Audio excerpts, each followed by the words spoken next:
Have you ever heard of a man so strong he could tear a lion apart with his bare hands? A man who could slay 1,000 enemies with nothing but the jawbone of a donkey. This isn't a comic book hero. This is the incredible and tragic story of Samson. Get ready, because we're about to dive deep into the life of one of the Bible's most fascinating and flawed figures. Samson's story begins before he was even born. An angel appeared to his mother, who was unable to have children, and told her she would give birth to a son. This son was to be a Nazarite from birth, a special vow to God. This meant he could never drink wine, touch a dead body, or, most famously, cut his hair. His uncut hair was the visible sign of his vow and the secret to his superhuman strength. He was destined to begin the deliverance of Israel from their oppressors, the Philistines. As Samson grew, it was clear he was no ordinary boy. The Spirit of the Lord began to stir in him, and his strength became legendary. His first recorded feat is absolutely mind-blowing. On his way to see a Philistine woman he wanted to marry, a young lion suddenly attacked him. With the Spirit of the Lord upon him, Samson, completely unarmed, tore the lion apart as if it were a young goat. He didn't even tell his parents what he'd done. It was just another day for Samson. This event wasn't just a random act of strength. It set the stage for a riddle that would spark his long and violent conflict with the Philistines. At his own wedding feast, Samson posed a riddle to his 30 Philistine companions based on his secret encounter with the lion.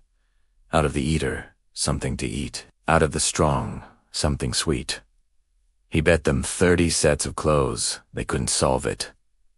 For days, they were stumped. Frustrated, they resorted to threats, telling Samson his new wife to coax the answer out of him, or they would harm her and her family. After days of pressure and tears, Samson finally gave in and told her the answer. She, in turn, told the Philistines. Just before the deadline, they came to him with the solution. Samson knew immediately he'd been betrayed. Furious, he went down to a Philistine city, struck down 30 men, took their clothes, and paid off his bet. His wedding ended in anger and betrayal, setting a violent tone for his future interactions. Samson's anger led to even greater displays of power. When he later returned for his wife, he found her father had given her to another man. In a rage, Samson caught 300 foxes, tied them together in pairs by their tails with a torch in between, and let them loose in the Philistines' fields. The resulting fire destroyed their grain, vineyards, and olive groves. This was a massive act of economic sabotage. The Philistines,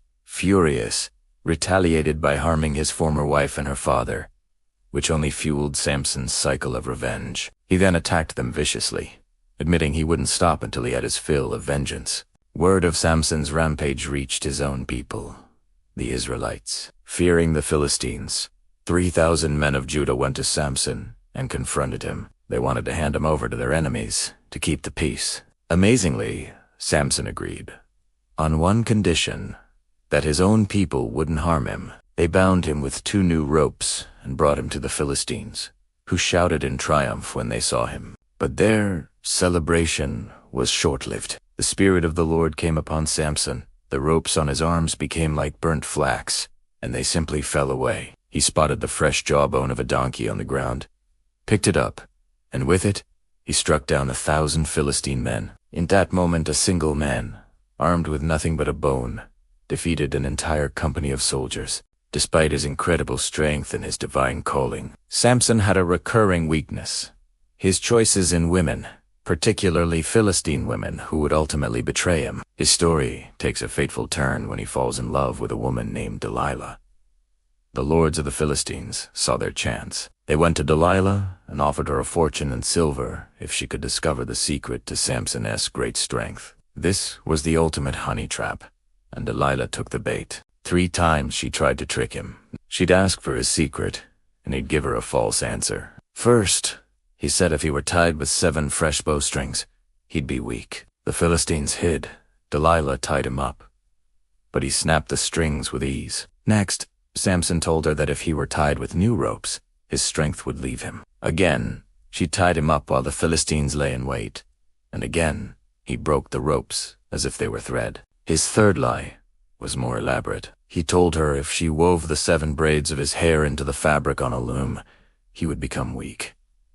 She did exactly that, tightening it with a pin, but when she shouted, "The Philistines are upon you, Samson." He woke up and pulled away the loom and the web, still as strong as ever. He was playing a dangerous game, getting closer and closer to the truth with each lie, underestimating the danger he was in. Finally, after relentless nagging, Delilah wore him down. The Bible says his soul was vexed to death. He made his fatal mistake. He told her everything. He confessed that he was a Nazirite, that a razor had never touched his head, and that if his hair were shaved, his strength would leave him, and he would become as weak as any other man. He revealed the sacred source of his power. Delilah knew this time he was telling the truth. She lulled him to sleep on her lap and called for a man to shave off his 7 braids of hair. Then she began to torment him, and his strength was gone. She shouted her chilling call one last time. "The Philistines are upon you, Samson." He woke up, thinking he could escape as before. He did not know that the Lord had left him. This is the most tragic moment in Samson's life. The Philistines seized him, gouged out his eyes, and took him down to Gaza, bound in bronze shackles. The once mighty hero was forced to grind grain in the prison, a job typically done by animals or the lowest of servants. The man who single-handedly defeated armies was now a blind, powerless slave, an object of ridicule for his enemies. His downfall was complete. He had broken his vow, lost his strength, his freedom, and his sight. Yet in this dark and hopeless place, the Bible adds one small but crucial detail.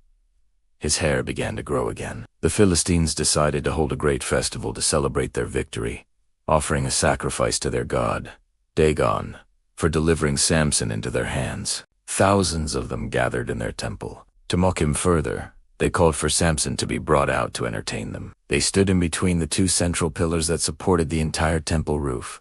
The blind, broken Samson, hearing the jeers of the massive crowd, prayed his final prayer. He asked God for strength just one more time, not for his own glory, but for revenge against the Philistines for his 2 eyes. He placed his hands on the 2 main pillars, one with his right hand and one with his left. He said, "Let me die with the Philistines."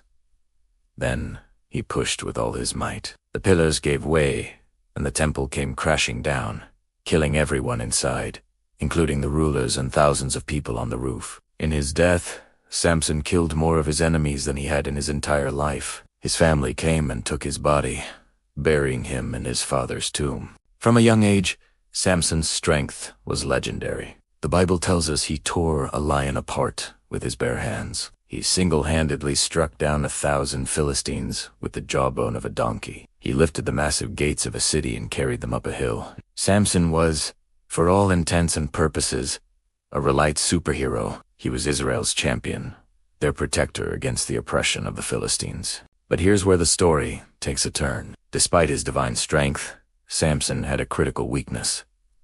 It wasn't kryptonite, it was his own heart. He was impulsive, driven by his passions, and consistently made choices that went against his calling. He had a pattern of falling for the wrong women from among the Philistines, the very people he was meant to fight. This highlights the first major lesson from Samson's life.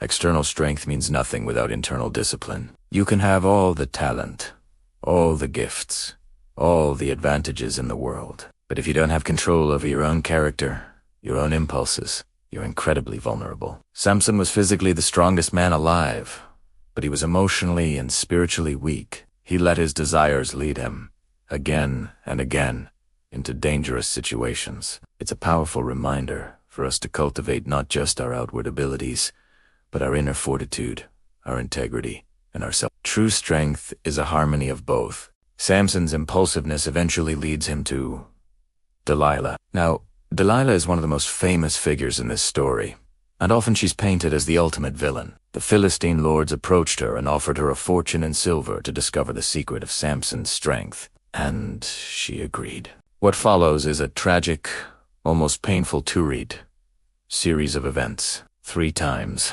Delilah asks Samson for the secret to his power, and 3 times, Elias Tor, giving her fake answers. Each time, she tries to use his secret against him, calling in the Philistines to capture him. And each time Samsonisale breaks free. You have to wonder, what was Samson thinking? The betrayal is so obvious. A wise person would have seen the pattern and run, but Samson doesn't. He stays. He plays this dangerous game, seemingly overconfident in his own strength, believing he's invincible. He underestimates the danger he's in, not from the Philistines, but from his own entanglement with Delilah. This brings us to our second lesson: vulnerability and the danger of complacency. Samson grew complacent. He had been so strong for so long that he couldn't imagine a world where his strength would fail him. He toyed with his vulnerability, revealing just enough to keep Delilah interested, but not enough, he thought, to truly put him at risk. He failed to protect the sacred source of his strength. How often do we do this in our own lives? We have areas of vulnerability, weaknesses, bad habits, or unhealthy relationships. We know they're not good for us, but we get complacent. We think, I can handle it. I'm in control. We flirt with disaster, believing we can always pull back from the edge. Samson's story is a stark warning that repeated exposure to our weaknesses, without addressing them, will eventually lead to our downfall. We can't afford to be complacent with the things that can destroy us. Finally, after her constant nagging, Samson breaks. He's weary to death, the text says. He tells Delilah everything. He reveals that his strength comes from his Nazirite vow, symbolized by his uncut hair. If his head is shaved, he will become as weak as any other man. It's a heartbreaking moment. In his desire for connection, or perhaps out of sheer exhaustion, he surrenders the secret that set him apart. He exposes his greatest vulnerability, and of course Delilah seizes the opportunity. She lulls him to sleep on her lap, calls in a man to shave his 7 locks of hair, and then shouts, "The Philistines are upon you, Samson." Samson wakes up and says, "I will go out as at other times and shake myself free." But he didn't know that the Lord had left him. His strength is gone. The Philistines capture him, gouge out his eyes, and put him to work, grinding grain in a prison in Gaza. This is the absolute low point of Samson's life. The champion of Israel, the man of supernatural strength, is now blind, powerless, and a slave to his enemies. His failure is total and complete. He lost his strength, his freedom, and his sight. The man who saw so much that he desired and let his eyes lead him into sin is now physically blind. The irony is devastating. It's a dark picture, and if the story ended here, it would be a tragedy, a cautionary tale about a wasted life. But it doesn't end here, and this is the most powerful part of the story. In that dark, hopeless prison, something begins to change. The Bible adds a small but crucial detail, but the hair of his head began to grow again after it had been shaved. This isn't just about his hair. It's a symbol of hope. It's a sign of a new beginning. In his blindness and weakness, Samson finally turns back to God. He has lost everything. He once relied on his strength, his status, his sight. All he has left is his faith. The Philistines decide to have a great festival to celebrate their victory, offering a sacrifice to their god Dagon for delivering Samson into their hands. They bring Samson out of the prison to entertain the crowds. Thousands of people are on the roof and in the temple, mocking the fallen hero. And in this final moment of humiliation, Samson prays. It's one of the most poignant prayers in the Bible. He says, "Sovereign Lord, remember me. Please, God, strengthen me just once more, and let me with one blow get revenge on the Philistines for my 2 eyes." He asked the servant to position him between the 2 central pillars that support the entire temple. He places one hand on each pillar and pushes with all his might, and his strength returns. In one final, cataclysmic act, Samson brings the whole temple crashing down, destroying himself and more of his enemies in his death than he had in his entire life. This is not just an act of revenge. It's an act of redemption. Samson's death accomplishes the purpose for which he was born, to begin the deliverance of Israel from the Philistines. His greatest failure being capture led to his greatest victory. And that is the ultimate lesson of Samson's story. Redemption is always possible. No matter how far we've fallen, no matter how great our failures, God's grace is greater. Samson's life was messy. It was full of mistakes and terrible choices. He squandered his gifts for years, but in the end, in his moment of total desperation, he reached out to God, and God answered. His story shows us that our greatest strengths can become our weaknesses, But our greatest weaknesses, when surrendered to God, can become the source of our redemption. His life teaches us that failure is not the end of the story. It's often the beginning of a deeper, more authentic relationship with God. When we are stripped of our own strength, we finally learn to rely on His. Samson, blind and broken in a Philistine prison, was arguably more spiritually clear-sighted than he had ever been in his life. So, as we reflect on the story of Samson, let's look at our own lives. Where are we relying on our own strength instead of on God?